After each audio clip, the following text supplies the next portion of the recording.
Hello बच्चों, my self Saurabh Rastogi. मैं फिर से उपस्थित हूँ आप सभी के साथ। आज हम लोग इंडिविजुअल मेथड के तीसरे तरीका इंडिविजुअल मेथड का जो तीसरा तरीका है, जो कि स्टेप डिवीजन मेथड है, उसको पढ़ेंगे, उसको जानेंगे। लास्ट क्लास में हमने शॉर्टकट मेथड या एज्यूम मीन मेथड को समझा था। उसके पहले हमने एक्चुअल मीन मेथड के बारे में बात की थी। आज हम स्टेप डिवीजन मेथड को जानेंगे इंडिविजुअल सीरीज़ के तहत या अनग्रुप डेटा के तहत। जैसा कि हमें यहाँ क्वेश्चन दिया हुआ है, find out standard deviation of the monthly income of 5 persons as stated below. तो हमें चीज़ें दी हैं, सीरियल नंबर पर्सन्स के दिए हैं, 1 से 5 हैं, और मंथली इनकम उन्हीं के करस्पॉन्डिंग दी हुई हैं। 1 के सामने 500, 2 के सामने 700, 3 के सामने 1000, 4 के सामने 1500 और 5 के सामने 3000। अब सीरियल नंबर अगर इस तरह क्वेश्चन अगर आया तो ये आपके ऊपर डिपेंड करता है, आप सीरियल नंबर दो चाहे नहीं दो, ये इतना मैटर नहीं करता। हाँ, मंथली इनकम आपको देना पड़ेगा। अब आप जब सॉल्यूशन करोगे तो इसके लिए टेबल बनाओगे। टेबल का जो बनाने का तरीका होगा वो ऐसे ही होगा, सेम एज इट इज़ जैसे इसमें सॉल्यूशन में दिया है क्वेश्चन में। सबसे पहले आप मंथली इनकम लिख लेना, सीरियल नंबर भी दे देना अगर देना होगा तो। फिर मंथली इनकम लिख दीजिएगा, मंथली इनकम में सीरियल नंबर के हिसाब से आप उसके करस्पॉन्डिंग वैल्यू लिख लीजिएगा। फिर हम अब जो तीसरा इसमें हमारा कॉलम बनेगा वो बनेगा डिविएशन का, फ्रॉम एज्यूम मी। यहाँ एज्यूम एवरेज से लिया है, आप भी एज्यूम एवरेज से, क्योंकि स्टेप डिविएशन मेथड जब हम निकालते हैं तो वो एज्यूम एवरेज से हम लेते हैं। तो यहाँ पे हमारा डिविएशन डी एट्स हो जाएगा, जो कि एक्स माइनस ए होगा, और जो एज्यूम मीन है उसको हम ए से रिप्रेजेंट करते हैं, और एज्यूम मीन में हम कोई भी वैल्यू ले सकते हैं 500 से लेकर 3000 के बीच में। तो जैसे क्वेश्चन में 1000 दिया है तो आप 1000 लोगे। मगर हाँ, मैं आपको एक क्लू बता दे रहा हूँ, एक क्लू दे रहा हूँ।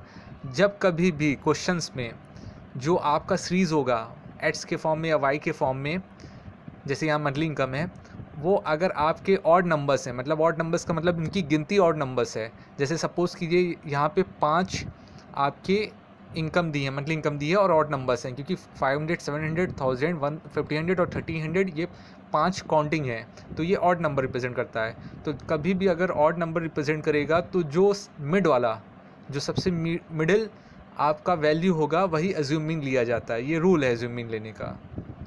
वैसे आप ले सकते हो कोई भी, आप लेने को पहला सबसे टॉप का 500 भी ले सकते हो, सबसे बॉटम का 3000 भी ले सकते हो, मगर इसको सबसे अच्छा माना जाता है कि अगर हमें ऑड नंबर दिया हो तो हम सबसे मिडिल वैल्यू लें, और अगर इवन नंबर है तो हम जो दो नंबर आपके मिडिल नंबर बनेंगे, सपोज़ कीजिए अगर 6 नंबर होते हैं यहाँ पे, तो आप तीसरा या चौथा में से कोई भी एक ले सकते थे। तो हम यहाँ पे जैसे हमें क्वेश्चन में दिया है, हम डिविएशन निकालेंगे। एज्यूम मीन हमने यहाँ पे 1000 ले लिया, क्योंकि यहाँ ऑड नंबर्स था, तो सबसे सेंटर वैल्यू हमें दिखाई दे रही थी 1000 है, क्योंकि 1000 के टॉप पे 2 नंबर है, 1000 के बॉटम में भी 2 नंबर है। तो 1000 फिर क्योंकि डी एक्स का फॉर्मूला होता है एक्स माइनस ए, क्योंकि यहाँ एज्यूम मीन है इसलिए ए से रिप्रेजेंट होगा। तो 500 माइनस 1000 तो माइनस 500 आएगा, 700 माइनस 300 तो हमें मिलेगा 700 माइनस 1000 तो माइनस 300 मिलेगा, 1000 माइनस 1000 तो हमें 0 मिलेगा, 1500 माइनस 1000 तो हमें 500 मिलेगा पॉजिटिव, और 3000 माइनस 1000 तो हमें प्लस 300 मिलेगा। अब जो डी एट्स है, डी एट्स यहाँ पे डी एट्स और एक हल्का सा उस पर बार लगा तो उसको बोलते हैं डी एट्स बार, और is equal to D x upon C. D x का मतलब यहाँ पे कॉमन फैक्ट, यहाँ पे डिविएशन है, डिविएशन एट्स का है, तो हम इसका बार ले रहे हैं। डिविएशन एट्स का हम यहाँ पे बार ले रहे हैं, जो कि डी एट्स अपॉन सी हो जाएगा। इसमें सी कॉमन वैल्यू होती है। कॉमन वैल्यू आपने अपने जूनियर क्लासेस में पढ़ी होगी, फैक्टर और मल्टीपल नाम का एक चैप्टर पढ़ा होगा। तो फैक्टर और मल्टीपल में हम क्या करते हैं कि कोई एक ऐसा कॉमन नंबर ढूंढते हैं जो कि सभी को डिवाइड करता हो। जब कभी दिए हुए गिवन नंबर्स होते हैं उसका उसमें पूछा था कॉमन फैक्टर्स हैं जो सभी नंबर को डिवाइड करते हैं, जिससे सभी नंबर को भाग दिया जा सकता है, जो सभी नंबर के टेबल में कहीं ना कहीं आते हों, तो वो होता है कॉमन फैक्टर। तो यहाँ पे अगर हम देखें जो हमारा डिविजन एज्यूम एवरेज से आ रहा है, DX की जो वैल्यू आ रही है उसमें नंबर जो दिए हैं -500 -300 फिर 0 +500 +300, तो इसमें आप सबसे बड़ा नंबर मतलब बड़े से बड़ा नंबर सोचिए अपने माइंड में, जिससे ये पूरे नंबर वो कॉमन एक नंबर हो जो कि सभी के टेबल में आता हो, सभी को डिवाइड कर सके। तो ऐसा अगर हम देखेंगे तो हमको 100 मिलेगा। 100 वो सबसे बड़ा नंबर है जो कि सभी नंबर को डिवाइड कर देगा। कहने के लिए तो बच्चों हम इसमें यहाँ पे हम 10 भी ले सकते हैं, 10 भी डिवाइड करेगा, क्योंकि 10 जो होगा 500 से डिवाइड भी होगा, 300 से भी डिवाइड होगा, और 500 को भी डिवाइड करेगा और 300 को भी डिवाइड करेगा 10। मगर 10 इतना बड़ा नंबर नहीं है, हम बड़े से बड़ा नंबर सोचेंगे, मतलब कि ज़्यादा आगे हमको फिर और उसको छोटा करना नहीं पड़े, हमको स्टैंडर्ड फॉर्म मिल जाए, क्योंकि स्टैंडर्ड या लोएस्ट वैल्यू एक बार मिल जाए। कोई ऐसा बड़ा से बड़ा नंबर सोचिए जिससे हमको लोएस्ट वैल्यू एक बार में मिल जाए, हमको आगे फिर उसको प्रोसेसिंग नहीं करना पड़े, उसको फिर से और छोटा नहीं करना पड़े, वो एक बार में छोटा हो जाए। तो यहाँ पे DX और जो हल्का सा ऊपर हाइफन लगा हुआ है या DX लगा हुआ है, अपोस्ट्रॉफी लगी है, DX अपोस्ट्रॉफी है, तो DX apostrophe is equal to DX/C। तो यहाँ DX अपोस्ट्रॉफी जो आएगी वो -5 आ जाएगा, -3 आ जाएगा, 0 आएगा, +5 और +3। अब याद रखिएगा आपको जो हेडिंग है उसमें उस चीज़ को लिखना होगा जिससे आपने डिवाइड किया होगा। जैसे यहाँ C कॉमन फैक्टर है, C का मतलब कॉमन फैक्टर जो कि 100 है, तो आपको इसको उस कॉलम में उस हेडिंग में शो करना होगा। और इससे हमको क्या मिला, इससे हमको सबमिशन DX अपोस्ट्रॉफी मिली। सबमिशन DX अपोस्ट्रॉफी जो है वो 0 आया, क्योंकि निगेटिव अगर हम 2 ऐड करेंगे तो -8 आएगा, और पॉजिटिव भी 2 ऐड करेंगे तो +8 आएगा। तो -8 +8 हमेशा 0 देगा, जो मैथ्स का कॉन्सेप्ट है, अगर सेम नंबर है तो 0 देगा।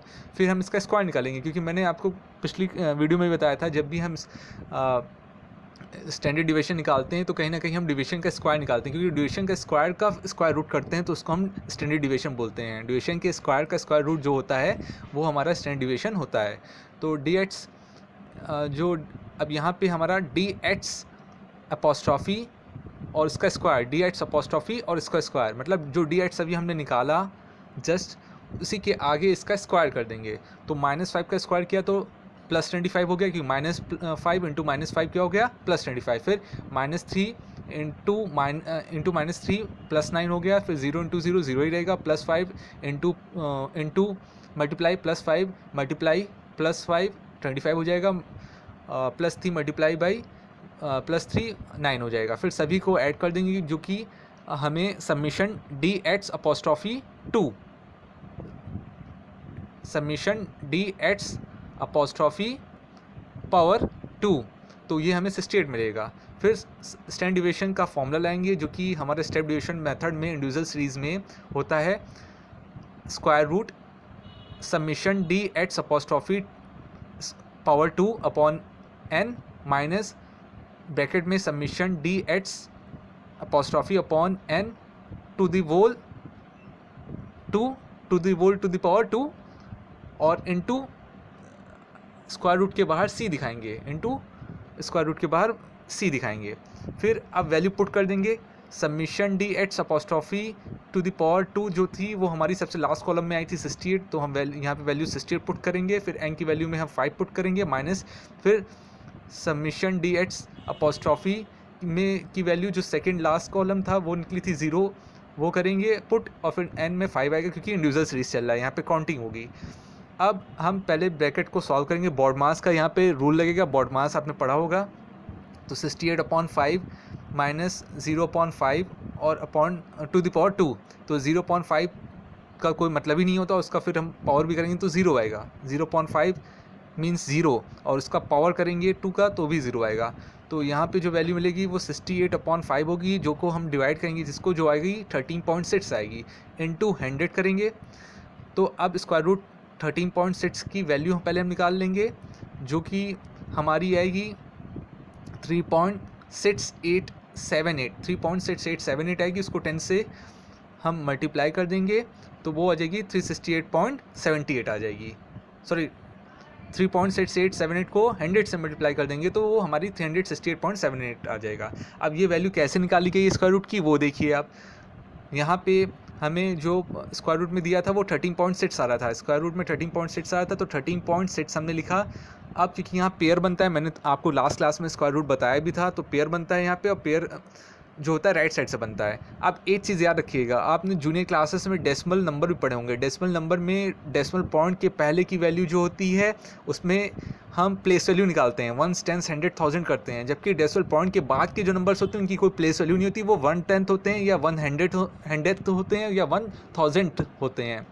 तो यहाँ पे डेसिमल पॉइंट के पहले जो डिजिट्स दिए मतलब 13, तो वो एक पेयर बनेगा, और डेसिमल पॉइंट के बाद का जो हम पेयर निकालते हैं वो हमेशा लेफ़्ट से राइट जाता है। डेसिमल पॉइंट के पहले जो हम पेयर निकालते हैं वो राइट से लेफ़्ट जाता है, और जबकि डेसिमल पॉइंट के बाद जो पेयर होता है वो लेफ़्ट से राइट जाता है। तो लेफ़्ट से राइट का मतलब 6-0, क्योंकि 6 तक तो था ही 13.6, तो 0 हमने लगा दिया है क्योंकि पेयर में बनाना है, तो वो पेयर में बन के 60 में कन्वर्ट हो गया। वो एक पेयर बन गया, उसके बाद एक पेयर हमने और ज़ीरो का बनाया, क्योंकि हमको पता है कहीं ना कहीं हम यहाँ पे हमें इसकी रिक्वायरमेंट पड़ेगी जब हम स्क्वायर रूट निकालेंगे। तो एक हमने उसका 2 0 का स्क्वायर पेयर बना दिया। उसके पहले डेसिमल पॉइंट के पहले क्योंकि राइट से लेफ़्ट जाता है तो 3 से 1 की ओर जाएगा, तो 13 है, क्योंकि नंबर तो 2 ही हैं।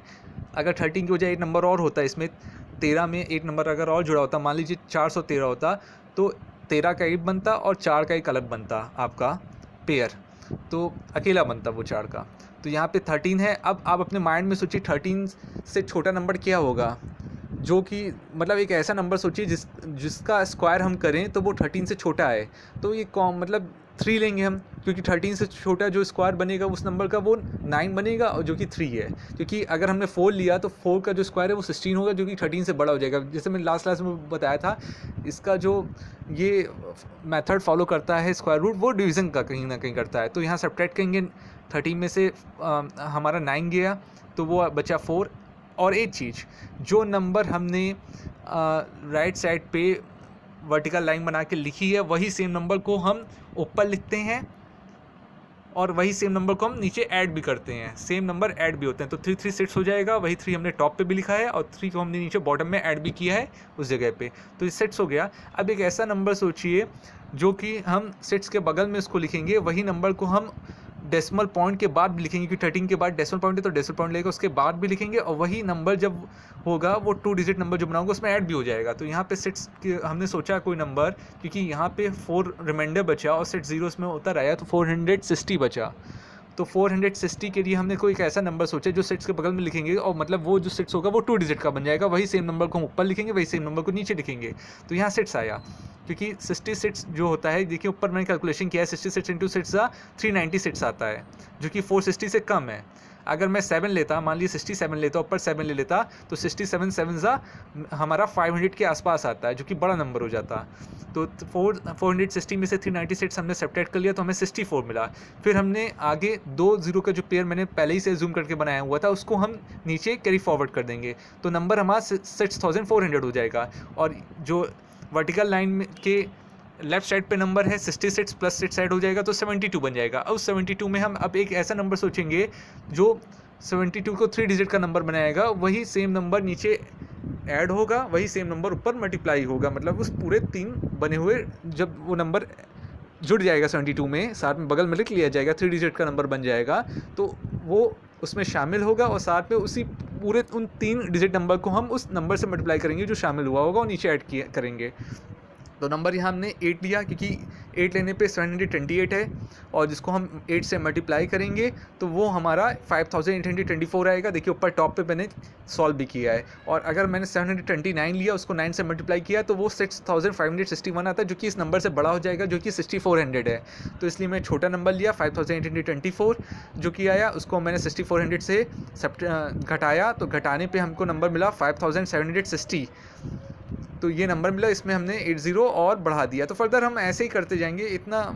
तो आप, क्योंकि आप यहाँ पे इसलिए भी करोगे क्योंकि आपको 100 से मल्टीप्लाई भी करना है, तो अगर आपने डेसिमल पॉइंट के आगे 3-4 डिजिट निकाला होगा तभी वो आगे, क्योंकि कोई भी नंबर अगर डेसिमल पॉइंट वाला नंबर अगर 100 से मतलब 0 डिजिट से आप मल्टीप्लाई करोगे, कोई भी डेसिमल पॉइंट वाला नंबर अगर 0 वाले डिजिट से मल्टीप्लाई होगा तो डेसिमल पॉइंट हमेशा राइट साइड शिफ्ट होता है। ये मैथ्स का रूल है, शायद आपने जूनियर क्लास में पढ़ा होगा। डिवाइड में लेफ़्ट की ओर जाता है और राइट साइड में, और मल्टीप्लिकेशन में डेसिमल पॉइंट हमेशा अगर किसी 0 वाले नंबर से मल्टीप्लाई करते हैं, 0 वाला नंबर मतलब 10, 100, 1000, 10,000, 1 लाख, ऐसे नंबर से मल्टीप्लाई करते हैं डेसिमल पॉइंट वाले नंबर को, तो मल्टीप्लिकेशन में वो हमेशा राइट साइड जाता है, आगे फर्दर जाता है। अगर 8 0 है तो 8 प्लेस आगे जाएगा, 2 0 है तो 2 प्लेस जाएगा, 3 प्लेस तो 3 प्लेस आगे जाएगा। जितने 0 उतने डिजिट्स उतने डेसिमल पॉइंट प्लेस वो आगे की ओर शिफ्ट करेगा, राइट की ओर। तो इसलिए हमने यहाँ पे डेसिमल पॉइंट के बाद 4 डिजिट निकाला था, ताकि 100 से मल्टीप्लाई करेंगे तो हमने हमारा 2 प्लेस आगे जाके वो 368.78 हो जाएगा। तो हमारा फाइनली लास्ट में वैल्यू स्टैंडर्ड डिविएशन 368.78 आ जाएगा। हम 100 से मल्टीप्लाई कर देंगे, क्योंकि ये जो वैल्यू हमारी आई है वो 13.6 आई है। 13.6 को जब हमने स्क्वायर रूट निकाल लिया तो वो आगे 3.6878 आ गया। इसको हम सी की वैल्यू जो थी वो 100 थी, उससे मल्टीप्लाई किया तो 100 आ गया, जो फाइनली हमको 368.78 मिल गई। और इस तरीके हमने स्टैंडर्ड डिविएशन निकाल दिया। तो ये रहा क्वेश्चन स्टेप डिविएशन का। थोड़ा सा इसमें कैलकुलेशन ज़्यादा होता है इसलिए है, और कैलकुलेशंस को आसान बनाने के लिए हम स्टेप डिविएशन मेथड को यूज़ करते हैं। Thank you so much.